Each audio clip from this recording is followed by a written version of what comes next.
aboard the Knitty Stew podcast. My name is Leanne. I am the Knitty Stew. Stew, if you're new here, is short for stewardess. I'm a Canadian flight attendant and a knitter, and this is my YouTube channel where I take you on the road usually. Today I'm actually at home, but I normally would take you out and show you footage of the overnight cities and sometimes the local yarn scene of the places I go as part of my job. Today though, I am in a new location. This is a spare bedroom where my daughter used to live. She now has her own apartment downtown, and I'm trying it out today because I found that the light was best in here. The rest of the house with the fall light is a little too bright. It is a bit echoey, and I also noticed that we do face a pretty busy road, so you can often hear the ambient traffic noise. So I did do a test and I put my headphones in and I could hear the traffic in the background. So I hope that's not too distracting and that you will join me for this knit chat today. I invite you to perhaps grab your cozy beverage. If you're in the fall feels as I am, I'm having a coffee actually out of this beautiful mug. I've never shown this before. This really beautiful piece is from, I got it at a gift shop actually in Halifax, Nova Scotia, but the artist, her name is Rachel Ballem, and she's from PEI, Prince Edward Island.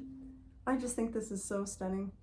I bought that earlier this year as kind of a, well, just because I couldn't resist because it was so beautiful. So I hope you have your beverage of choice and that you'll join me for some chatting today. If you are new here or returning, I just thank you for checking out my channel. I love the community that's grown up here. It's just heart-filling to say the very least.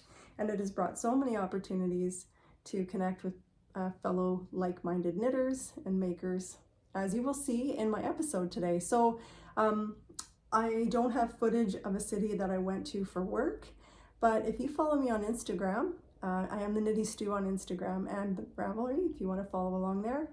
I had the opportunity to go up to Whitehorse, Yukon to visit 2 knitterly friends, and also 2 other knitterly friends came along. So there was 5 of us, and it was amazing. I have footage of that. I'd like to insert that midway through the video, and I hope you will enjoy.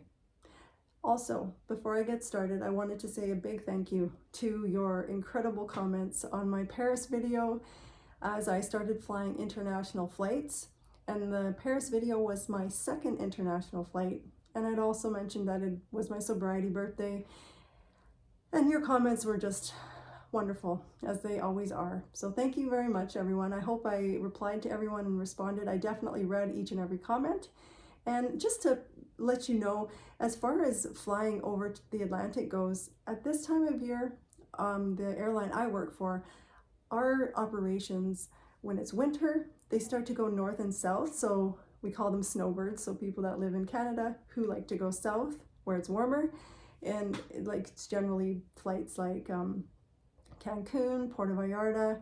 We do Maui flights on the wide body aircraft. So I didn't actually get any international flights for October. So that's okay. I will look forward to maybe some of that in November in the colder months. I certainly am not opposed to the beach, as you will hear about later in the podcast. Anyways, now on to the knitting content. I'd like to show you my finished objects. I've completed quite a few. It's been several weeks since I podcast last. And I will begin with the Kyllikki hat. This hat is from the Knitted Kalevala book, and it is by Jenne Kostet. And this is the first thing I've actually made from the Knitted Kalevala book. There it is. Now, essentially, I wanted to knit this hat as a giant gauge swatch. So I was very fiber curious about Sennes Garn Peer Gynt. So I ordered some from Statement Junkie, a friend of mine in Sherwood Park, Alberta. And I got these colors to try and achieve a gauge of 20 stitches with DK yarn for a sweater that I'll be knitting. I'll talk about that a little later. This pattern is actually written for DK weight, 22 stitches gauge, and I tried to do it on a US 6, so a 4mm for the body in the colorwork section. And I still ended up getting 22 stitches. So perhaps that's just the way I was knitting or how I knit. You'll notice it's a little bit shorter than in the book. I see why they added the length there, so you could see the flower standing straight up. I eliminated one of the leaf rounds, and just essentially because I was wanting to check it for gauge. It's actually a very, very warm hat. I did enjoy working with the Sendisgarn Peer Gynt. I think it is ideal for color work. It's toothy, but it's not scratchy. I don't find it scratchy. And I knit using my Norwegian thimble for the color work. So these are my floats, flashing those at you. I didn't catch any of them. There were some that were a bit longer, but I'm just really enjoying how color work is looking using that Norwegian thimble. And if you don't know about the Norwegian thimble, I talked about it in a previous episode, and I customized it so it wouldn't slip around on my finger using some silicone. And now I find if I see a pattern that has fairly large floats, if I use that, it works pretty good for me. I did also try ladder back jacquard, and I wasn't successful with that, or I didn't like the way my finished garment looked. So I think I'm just going to continue to use the Norwegian thimble for color work. And yeah, and I had to just carry on and try and figure out another yarn for the project that I was gauge swatching for. This is the smallest size that I made. The one thing I did notice about, and other projects too that were using the Peer Gynt, is that ribbing looks very thin in it. So I ended up going down to, I believe, a US 3 for ribbing, so that it wouldn't look so open. Yeah, that was the one thing I did notice. Like, I ripped it out a few times because I thought, oh, that ribbing doesn't look good. So that's all I have to say about that first finished object. I did forget to mention that for the flower, I did use just leftover bits of my Brooklyn tweed. I have Brooklyn tweed shelter, and that's what I used for the red. But the gray and the dark green are both Peer Gynt, or Gynt. Hope I'm saying that right. Finished object number 2 is a cowl. This is the Salt Spray design by Melissa Thomson. She is a Vancouver Island knitwear designer. I'll put this on for you. Although it is 22 degrees here in Calgary right now, which is 71 Fahrenheit. So it's, although it's sweater weather, it doesn't feel like it right now. But I'll pop this on and show you this lovely design. Let me just get up. So it's a top-down cowl pattern with this simple lace design. And it's a cowl I've actually made twice before. Both those times I knit it with Quince & Co. Puffin, and they were worn and have been worn a lot. I think the first one I made was maybe back in 2015, 2016, and then I made a second one. And then when I was gifted this yarn, this is all about the yarn. Oh my goodness. This is what I have left of this beautiful natural brown, which to me, you're gonna see a theme here. I'm somewhat obsessed with this, but this yarn in particular was a gift. If you watched my Calgary episode, when I visited Ancient Arts Yarn, Carolyn, the owner, gifted me skeins of this Gotland Fin wool yarn, which is grown in Brincelin Estate Fibers, which is in Nova Scotia, and it was milled in Alberta. So yay, local Canadian yarn that looks so rustic, and there's absolutely no prickle factor, like none at all.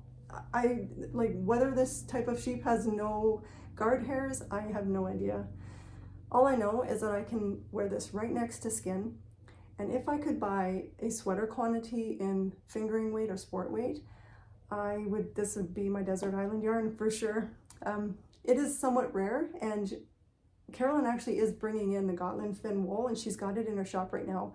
I believe the base is called Heritage, but it's not available in this natural black. It's natural brown actually, but it's such a deep, rich, kind of almost matches my fingernails, but they're actually a little purpley.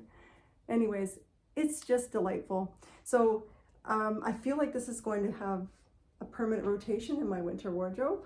I highly recommend the pattern. It is so fast, and the lace repeat is very simple. It's knit on US 10.5, which is a 6.5 millimeter needle. And actually, because this is my third time making it, I hope you can see the details there. This was my third time making it, so I cast on a few, it's a paid pattern. I think I cast on 10 less stitches at the top, and then I went up a needle size for the rest of it, just because the last two that I have are a bit drapey around the neck, and I kind of wanted this one to sit nice and close to my face and keep me cozy and warm. So that was my finished object number 2, the Salt Spray Cowl by Melissa Thomson. Okay, finished object number 3 is a gift knit. This is the Black River Blanket Shawl by Sam Lamb. Back way up so you can see it. This is a generous size shawl that I have made 2 other times. I made the Black River Blanket Shawl first 6.5 years ago. And actually, here's the one that I made first and still in rotation 6.5 years later. You've seen it probably, I put this in one of my very first episodes, because I do love wearing this simple stockinette stitch with ribbing. And I made it with Brooklyn Tweed Shelter. So little head, big shawl, super cozy, and I love this thing so much. And my dear friend, very knitworthy friend, Talia, I offered to make this for her birthday, and we went together and she picked out the yarn for it, which it needed to be shelter. Brooklyn Tweed Shelter is woolen spun, very light, and I wanted it to be a little bit less triangular. Let me just see if I can show. Actually, if I hold up my old one, maybe you can see I did modify it slightly. It is a paid pattern, and it's supposed to have stripes. The whole blanket shawl, it's supposed to be like retro blankets, the ones that had the 3 stripes at the bottom. I'll put a picture of the actual pattern on screen here. Okay, so I'll hold them up one behind the other, and I think you can see that I managed to get, I'm gonna try to line it up here. Essentially, I wanted it to be less long to the tip of the triangle and wider at the ends, so it could wrap really nicely around. I think Talia, like myself, I gave her one of my shawl cuffs, and I love to just wear my shawls like this with the point facing down, and then wrap it around like that. And with my shawl cuff, I'll often put it around the 2 ends and just tuck it underneath, so it doesn't come loose or fall off or be cumbersome. And to achieve less depth and more width, what I did was I increased at the edges, and then you increase along the spine and also the other edge on every right side row. But I also increased only on the edges on the wrong side row. I think it worked out pretty darn good. I think Talia's gonna love it. I know she watches the podcast, so Talia, I'm done. And it only took 22 days from cast on to cast off. So highly recommend the pattern. It is quite simple. The setup is basically increasing before and after the stitch marker in the center, and hopefully, you know, that's, I'm not trying to give away the pattern in any way. I'm a big fan of it. And I just didn't include the stripes, as I mentioned. So that is the Black River Blanket Shawl. I also wanted to mention that somehow I managed to squeak it out of only actually less than 4 skeins of Brooklyn Tweed Shelter in this colorway. You will notice the chocolate brown, natural brown theme. This colorway is called Cast Iron, which I have used before, and for whatever reason, this particular lot is just this dark, deep, rich brown, again, natural brown black, that I love so much. This is what I have left of skein number 4, and I did get 5 skeins because when I made this previously I wasn't able to not break into this one. So that was, I think it was 540 yards total to make this one for Talia. All my notes and information will be on my, I'll link it below, and it'll be on my Ravelry page. If you have access to Ravelry, you could see what I did there. And yeah, I'm looking forward to gifting that one to my friend Talia. It was a really fun knit and quick. My 4th and final finished object, it might sound cliche, but I feel like I have saved the best for last. I knit the Felix Pullover by Amy Christoffers, Savory Knitting, in Knitalong, the colorway Lucra, which I bought almost exactly 1 year ago, September of 2022. And I knew this thing needed to be special. Whatever I made with the Lucra, the unspun from Honer och Air, it has so many beautiful colors in it. It's got mostly green and dark moody brown, but it's also got flecks of gold and yellow in it. Now, there's a bit of a story to this, and the reason I decided to make this was September was full of a bit of rough knitting luck, if you will. If you recall from my last episode, I was making 2 different types of 2 tops. One was the Bright Side Sulalu sweater using my Rama garn, Rama Fino, and I got the whole yoke done, and it was a compound raglan, and I was making modifications based on the gauge I was getting, thinking I was you know, styling there, and for whatever reason it turned out to be too big, too oversized for my liking, so I frogged that. And also I was making the Miss Arena, and I was like pretty good into the yoke as well, and I had to admit to myself that I wasn't liking the fabric that was creating either. So I frogged 2 yokes almost entirely, and then I picked up the Kyllikki hat, trying to get gauge for something, and I didn't get gauge. I ended up with a DK gauge, and I was like, man, I need a sure thing. So enter the Felix Pullover.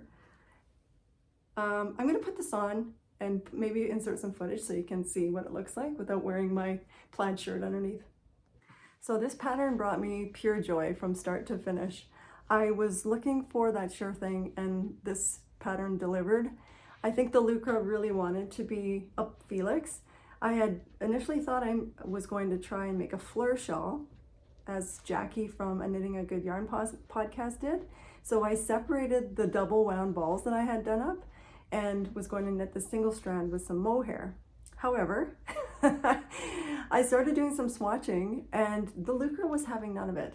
It was not wanting to share the spotlight. It wanted to be a garment all its own, on its own, and so it worked. This went ridiculously fast.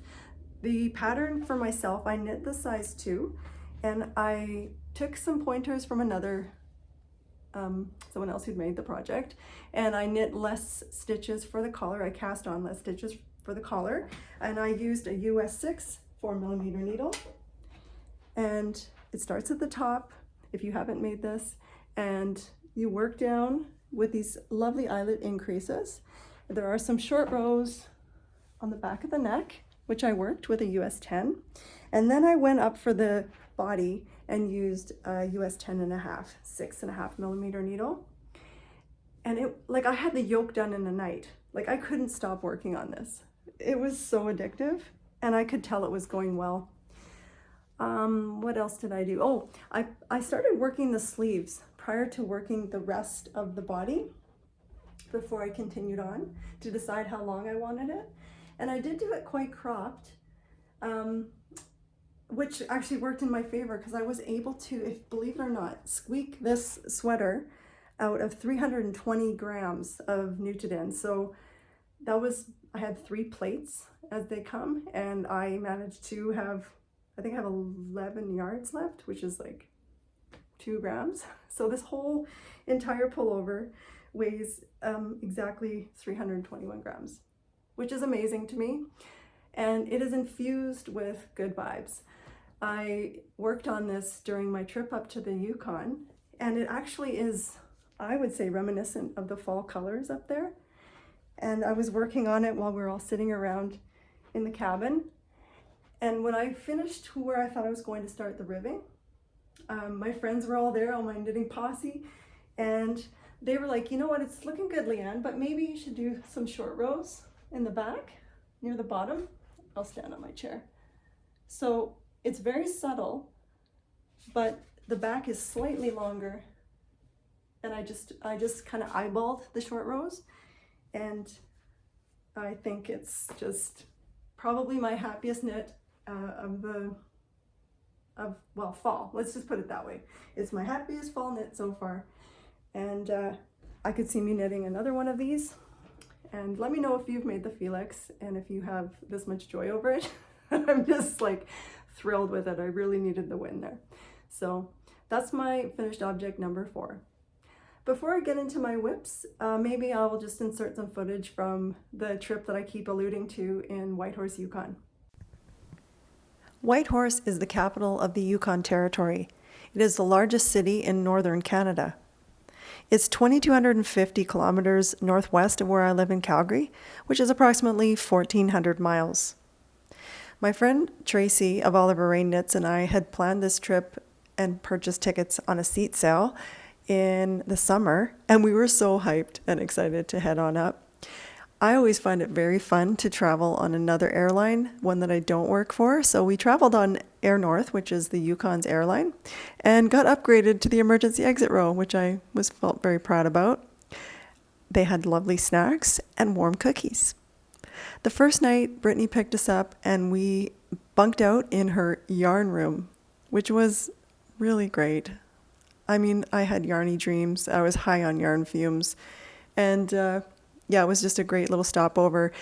K-Zip Knits is Kelsey, and she was meeting us up there as well. So we got in late at night, but the next day we headed straight downtown.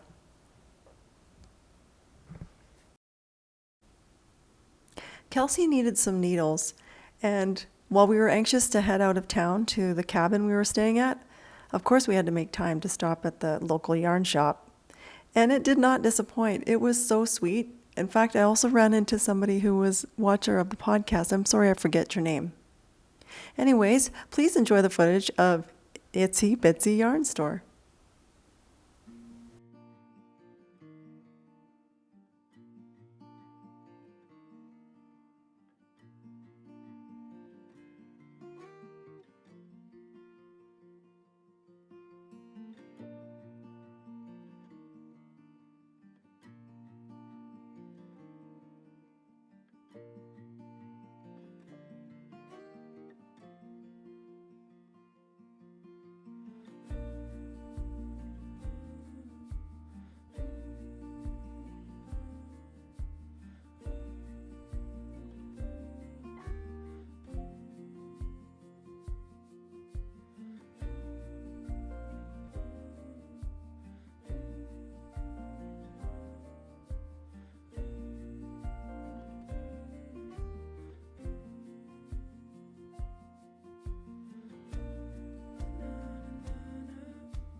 Kelsey got her needles, I bought some cute stickers, and then it was time to head out for lunch and meet Loretta for the first time. We stopped at this cafe called Baked, and it had delicious single-serve pizzas and the most delicious donuts I've ever had, sugared plain donuts, which were delicious. We hid in the car and headed out to the isolated cabin that belongs in Brittany's extended family. Now, this is a very peaceful photo. However, it did not look like that when we arrived. It was not snowing, but it was raining really hard. And it's a funny story because Loretta and Brittany, the locals, they headed off on a trail to get to the lake, and they left us city slickers in the canoe to make our way across. We survived, barely, with lots of laughs. We ate like queens, but the first thing we ended up doing was winding up our yarn and getting into the knitting. There was so much spinning and knitting and laughter and chatting and bonding. It was really a fabulous time. I'm so grateful to have had that opportunity. Surrounded by yarn greatness. We were chatting about one thing in particular that really hit home, and it's that if I'd never started this podcast, I wouldn't have been sitting there with these friends. We all met through YouTube and Instagram and Ravelry. Yeah, I'm extremely grateful for it. The highlights of the trip, apart from the food, like look at this jam that was homemade bison pastrami, locally caught. The highlights were hiking through the forest with my friends in the fall glory out to a spot called Heaven. And it truly, truly was heaven.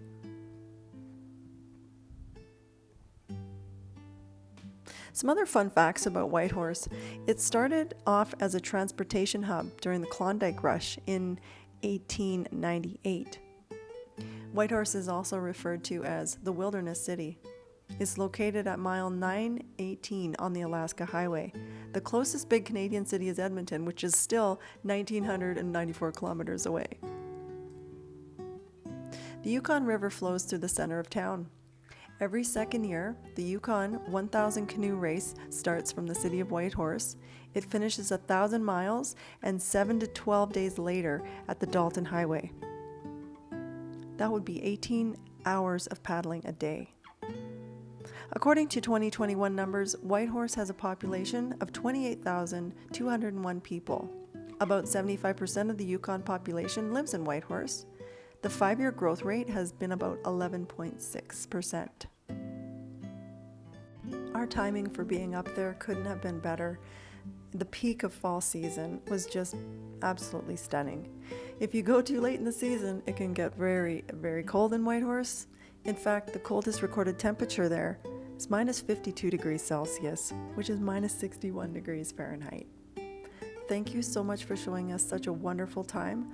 I'll never forget the hot sauna and the cold plunge into the icy lake.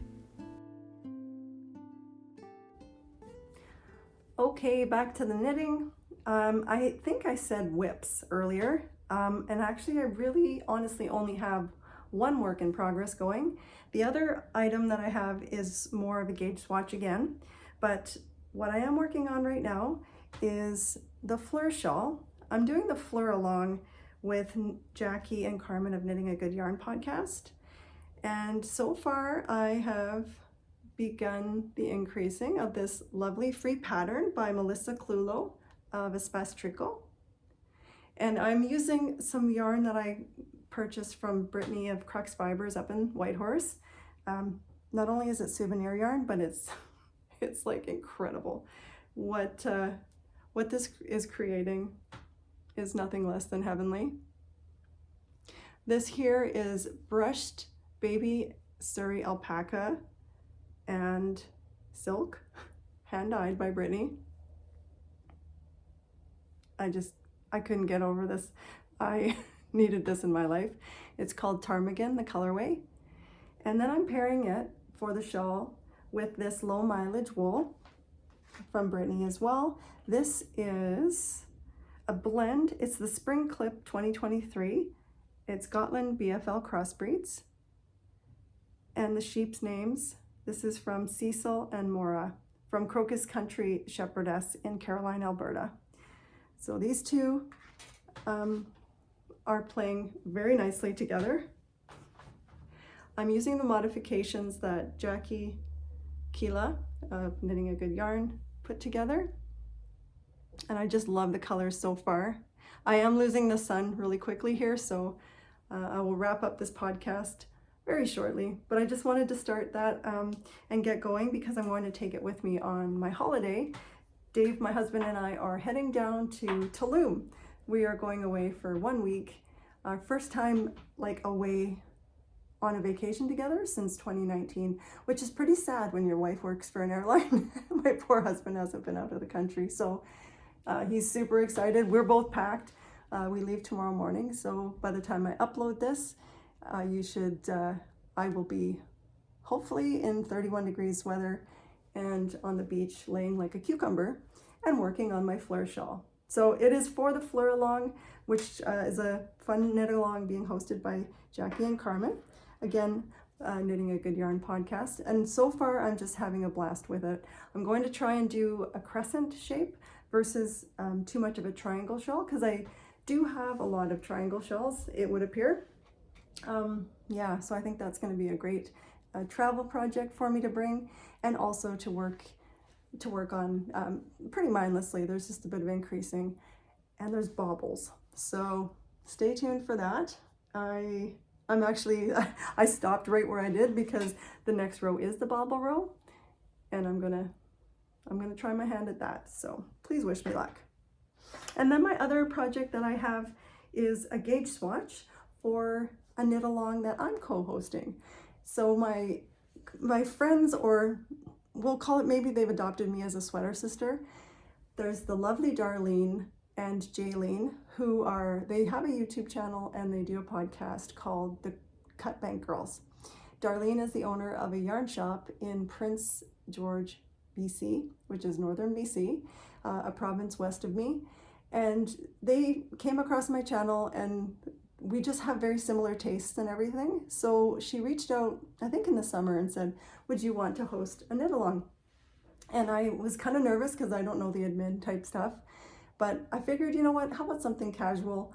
And she suggested a designer that we both love, Caitlin Hunter, Boyland Knitworks, and we're going to knit the Halibut pullover, or anything in the Halibut line.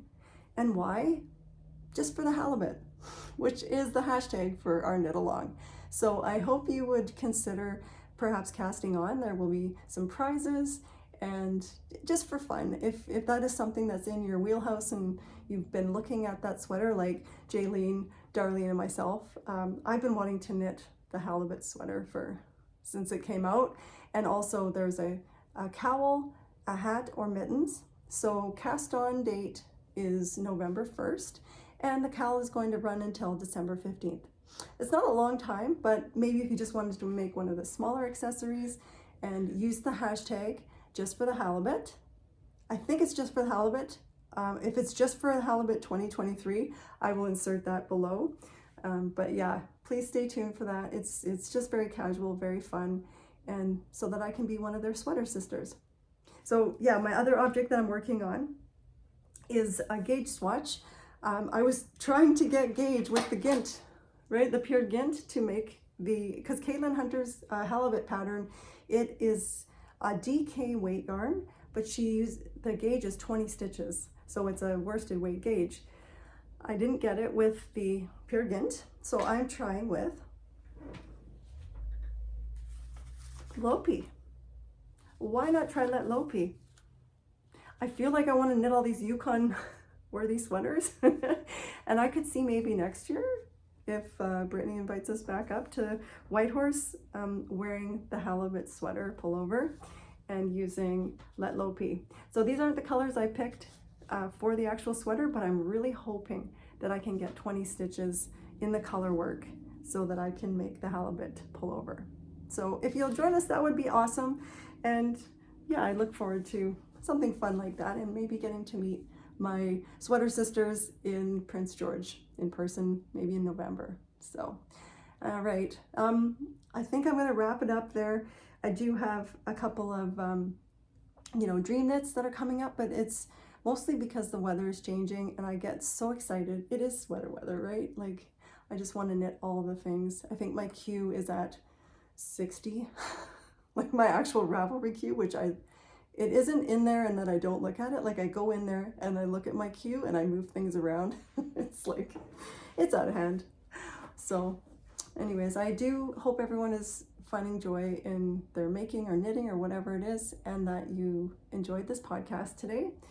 And if you are in Canada, I want to wish you a very happy Thanksgiving weekend. I'm very grateful for you, and that I hope you all have good health and yeah, are feeling good heading into this season. And for anyone heading down to Rhinebeck, I got a little FOMO there, honestly, but I'm sure maybe one day I'll get to go down there, but have fun if that's in your plans to go down. So thank you everybody for being here, and have a wonderful sweater weather knitting season. Bye.